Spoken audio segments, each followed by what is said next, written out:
오늘 함께 나눌 말씀은 하이델베르크 요리문답 4주차이고요. 형벌의 정당성이라는 주제에 대해서 오늘 함께 살펴보도록 하겠습니다. 오늘 함께 나눌 말씀의 본문은 데살로니가후서 1장 8절과 9절입니다. 우리 함께 데살로니가후서 1장 8절과 9절 말씀 함께 읽도록 하겠습니다. 하나님을 모르는 자들과 우리 주 예수의 복음에 복종하지 않는 자들에게 형벌을 내리시리니 이런 자들은 주의 얼굴과 그의 힘의 영광을 떠나 영원한 멸망의 형벌을 받으리로다. 아멘. 말씀 전하기에 앞서서 주보 뒷면을 보시면 설교를 듣고 정리하는 내용이 변경되었습니다. 우리 주일학교 아이들을 위해서 이렇게 바꾸었으니까 우리 주일학교 학생들은 답을 잘 적어주시고 또 부모님들은 가정에서 자녀들이 예배를 잘 드렸는지 예배 내용을 잘 이해했는지를 확인해 주시면 감사하겠습니다. 우리 초등학교 1학년 친구들도 우리 세안이도 펜 들고 우리 예배를 잘 드릴 수 있도록 합시다. 우리는 지난 시간에 두 가지를 살펴보았습니다. 지난 시간에 살펴본 두 가지는 원죄와 전적 타락입니다. 원죄는 아담이 지은 죄를 말하고요. 전적 타락은 아담이 지은 죄의 결과를 말합니다. 아담은 하나님의 말씀을 어기고 선악과를 따먹었습니다. 하나님께 죄를 지은 것이죠. 이것을 원죄라고 합니다. 원래 아담은 누구의 형상으로 창조되었습니까? 하나님의 형상으로 창조되었죠. 하지만 죄를 지은 이후로는 부패한 본성을 가진 존재가 되었습니다. 그런데 이 아담의 첫 범죄, 우리가 흔히 원죄라고 하는 이 사건이 중요한 이유가 뭐냐면요. 아담의 원죄가 자손들에게 전가되었다라는 겁니다. 아담이 범죄한 이후로 아담의 후손들은 하나님의 형상으로 태어나지 않고 누구의 형상으로 태어납니까? 아담의 형상으로 태어납니다. 그 결과 사람들은 무엇을 행하지 못하나요? 그 결과 사람들은 율법을 행하지 못하는 존재가 되었죠. 율법이 우리에게 요구하는 두 가지가 무엇입니까? 하나님을 사랑하고 이웃을 사랑하는 것, 그것이 하나님이 율법을 통해 우리에게 요구하는 것인데 우리는 이 두 가지를 행하지 못하는 사람이 되었습니다. 오히려 율법을 어기는 사람이 되었고 하나님과 이웃을 미워하는 존재가 되었습니다. 그 결과가 무엇입니까? 하나님의 심판을 피할 수 없는 존재가 되었다는 것이죠. 그러면 이런 의문이 생길 수가 있습니다. 하나님께서 전적으로 타락한 인간에게 율법을 행하라고 요구하시는 것은 부당한 일이 아닌가 하는 것입니다. 하지만 하나님께서 사람에게 율법을 행하라고 하는 것은 전혀 부당한 요구가 아닙니다. 그 이유는 크게 두 가지입니다. 첫 번째는 하나님은 사람을 율법을 행할 수 있게 창조하셨기 때문입니다. 창세기 1장 27절 우리 함께 읽겠습니다. 하나님이 자기 형상 곧 하나님의 형상대로 사람을 창조하시되 남자와 여자를 창조하시고 하나님은 사람을 누구의 형상으로 창조했습니까? 하나님의 형상으로 창조했죠. 거룩하고 의로운 존재로 창조했다는 뜻입니다. 사람은 하나님의 형상으로 창조되었기 때문에 충분히 율법을 지킬 수가 있었어요. 두 번째는 사람이 고의로 죄를 짓고 부패하였기 때문입니다. 창세기 3장 5절 말씀 함께 읽겠습니다. 너희가 그것을 먹는 날에는 너희 눈을 밝아져 하나님과 같이 되어 선악을 알 줄 하나님이 아심이니라. 여기서 중요한 것은 하나님과 같이 되어라는 말씀입니다. 아담이 죄를 지은 이유가 무엇입니까? 하나님처럼 되고 싶었기 때문이죠.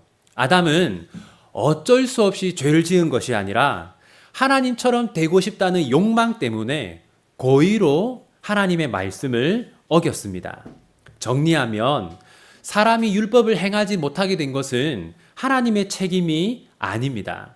율법을 행하지 못하게 된 책임은 고의로 죄를 짓고 타락한 사람에게 있습니다. 그러므로 율법을 지키라고 하시는 하나님의 요구가 부당하다, 이렇게 말해서는 안 됩니다. 그러면 다시 이런 의문이 생길 수가 있습니다. 하나님은 자비로운 분 아닙니까? 하나님은 자비로운 분이시기 때문에 우리가 율법을 어겨도 그냥 넘어가시지 않을까 하는 그런 의문이 생길 수 있죠. 그런데 결코 그렇지 않습니다.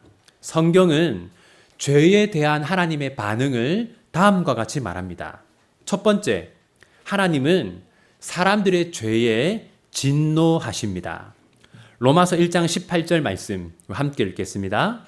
하나님의 진노가 불의로 진리를 막는 사람들의 모든 경건하지 않음과 불의에 대하여 하늘로부터 나타나나니. 사람들이 죄를 지으면 하나님이 어떻게 하신다고 말씀합니까? 진노하신다라고 얘기해요. 어떤 사람들은 우리가 죄를 지으면 하나님이 슬퍼하신다, 우리가 죄를 지으면 하나님이 마음 아파하신다, 이렇게 얘기하곤 하는데요. 잘못된 생각입니다. 우리가 죄를 지으면 하나님은 마음 아파하는 것이 아니라 진노하십니다. 두 번째, 하나님은 악을 행하는 자들을 심판하십니다. 시편 5편 4절부터 6절까지 말씀을 우리 함께 읽겠습니다. 주는 죄악을 기뻐하는 신이 아니시니 악이 주와 함께 머물지 못하며 오만한 자들이 주의 목전에 서지 못하리이다. 주는 모든 행악자를 미워하시며 거짓말하는 자들을 멸망시키시리이다. 여호와께서는 피 흘리기를 즐기는 자와 속이는 자를 싫어하시나이다. 하나님은 죄를 기뻐하는 신이 아니십니다. 하나님은 죄를 미워하시고 하나님은 죄인들을 심판하십니다. 셋째, 하나님은 이 세상뿐만 아니라 다음 세상에서도 심판하십니다. 히브리서 9장 27절 함께 읽겠습니다. 한 번 죽는 것은 사람에게 정해진 것이요 그 후에는 심판이 있으리니. 정리하면 하나님께서 사람들의 죄를 형벌하지 않고 그냥 넘어가는 일은 절대로 없습니다. 하나님은 반드시 사람들에게 죄의 책임을 물으십니다. 그러면 다시 이러한 의문이 생길 수 있습니다. 하나님은 자비로운 분인데 어떻게 사람들의 죄를 형벌할 수 있는가 하는 것입니다. 맞습니다. 하나님은 자비로운 분입니다. 성경은 하나님에 대해 다음과 같이 말합니다. 출애굽기 34장 6절 말씀 함께 읽겠습니다. 여호와께서 그의 앞으로 지나시며 선포하시되 여호와라 여호와라 자비롭고 은혜롭고 노하기를 더디하고 인자와 진실이 많은 하나님이라. 하나님은 자비롭고 은혜롭고 노하기를 더디하고 인자와 진실이 많은 분입니다. 하지만 하나님의 성품에는 자비만 있는 것이 아닙니다. 하나님은 자비로운 동시에 정의로운 분입니다. 출애굽기 23장 7절 말씀 함께 읽겠습니다. 거짓 일을 멀리하며 무죄한 자와 의로운 자를 죽이지 말라. 나는 악인을 의롭다 하지 아니하겠노라. 나는 악인을 의롭다 하지 아니하겠노라. 하나님은 너무나 자비로우셔서 악인에게도 침묵하는 그런 분이 아니라는 겁니다. 하나님은 악인을 의롭다고 하지 않는 분, 반드시 악인을 벌하시는 분, 하나님은 정의로운 분입니다. 그렇다면 정의로우신 하나님은 사람들에게 어떤 형벌을 내리실까요? 데살로니가 후서 1장 8절과 9절 말씀, 오늘 본문인데요. 우리 함께 읽겠습니다. 하나님을 모르는 자들과 우리 주 예수의 복음에 복종하지 않는 자들에게 형벌을 내리시리니 이런 자들은 주의 얼굴과 그의 힘의 영광을 떠나 영원한 멸망의 형벌을 받으리로다. 정의로우신 하나님은 죄인들에게 어떤 형벌을 내리십니까? 영원한 멸망의 형벌을 내리십니다. 여기서 영원한 멸망의 형벌이라고 하는 것은 최고 수준의 형벌을 말합니다. 사람이 받을 수 있는 최고의 벌을 말하는 것입니다. 그렇다면 왜 하나님은 죄인들에게 최고 수준의 형벌을 내리실까요? 그 이유는 죄의 성질과 관련이 있습니다. 죄의 크기는 죄의 대상과 밀접하게 관련되어 있습니다. 예를 들어서 강아지를 죽인 사람이 받는 벌과 사람을 죽인 사람이 받는 벌은 같을까요? 다를까요? 달라야 합니다. 사람을 죽인 자가 받는 벌이 더 커야 하죠. 누구에게 지은 죄인가에 따라서 죄의 크기가 달라지는 것입니다. 그런 관점에서 보면 사람이 짓는 가장 큰 죄는 무엇입니까? 하나님께 지은 죄인 것이죠. 그래서 하나님께 불순종하고 하나님의 율법을 어긴 자들은 영원한 멸망의 형벌을, 최고 수준의 형벌을 받게 되는 것입니다. 이제 우리가 마지막으로 생각해 볼 것은, 그렇다면 왜 우리는 최고 수준의 형벌을 받지 않는가 하는 것입니다. 성경은 마지막 날에 있을 일에 대해서 다음과 같이 말합니다. 마태복음 25장 46절 우리 함께 읽겠습니다. 그들은 영벌에 의인들은 영생에 들어가리라 하시니라. 불신자들은 영벌을 받겠지만, 최고 수준의 형벌을 받겠지만 우리는 영생을 얻는다라고 말합니다. 왜 우리는 영벌이 아니라 영원한 생명을 얻을까요? 그 이유는 우리가 받아야 할 하나님의 형벌, 우리가 받아야 할 하나님의 저주를 예수님이 대신 받으셨기 때문입니다. 갈라디아서 3장 13절 말씀 함께 읽겠습니다. 그리스도께서 우리를 위하여 저주를 받은 바 되사 율법의 저주에서 우리를 속량하셨으니 기록된 바 나무에 달린 자마다 저주 아래에 있는 자라 하였음이라. 모든 사람은 저주 아래에 있습니다. 모든 사람은 하나님의 율법을 행하지 않았기 때문에 하나님의 진노와 심판을 받아야 하는 저주 아래에 있어요. 하지만 우리는 하나님의 저주 아래에 있지 않습니다. 우리는 하나님의 진노와 심판을 받지 않습니다.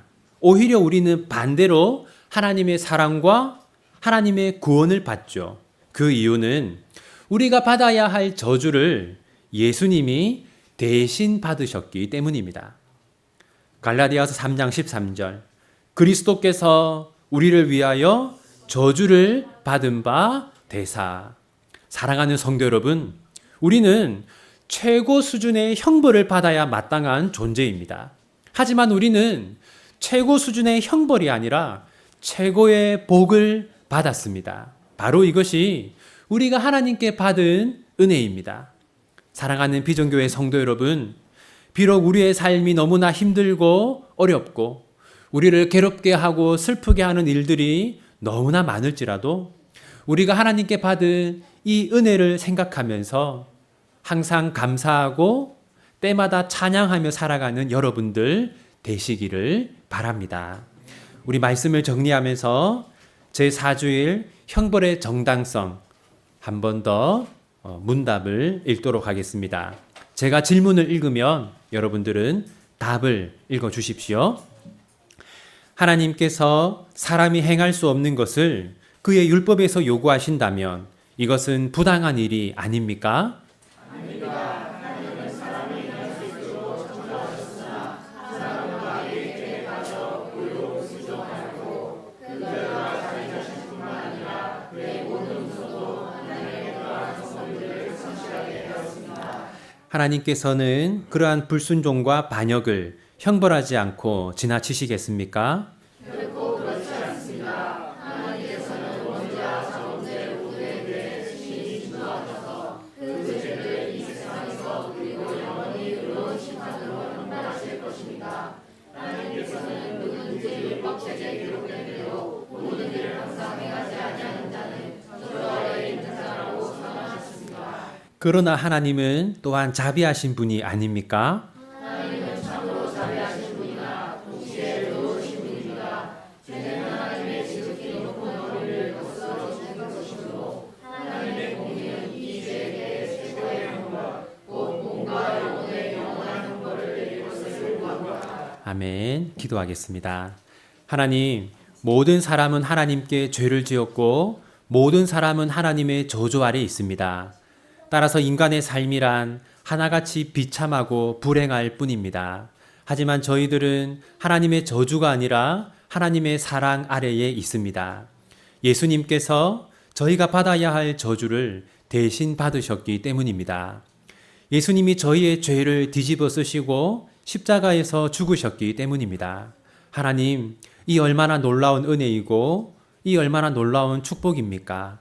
하나님, 저희의 삶이 힘들고 어렵다고 해서 늘 불평만 하지 않도록 도와주십시오.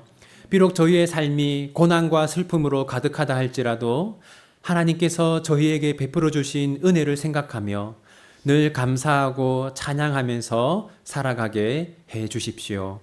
예수님의 이름으로 기도합니다. 아멘.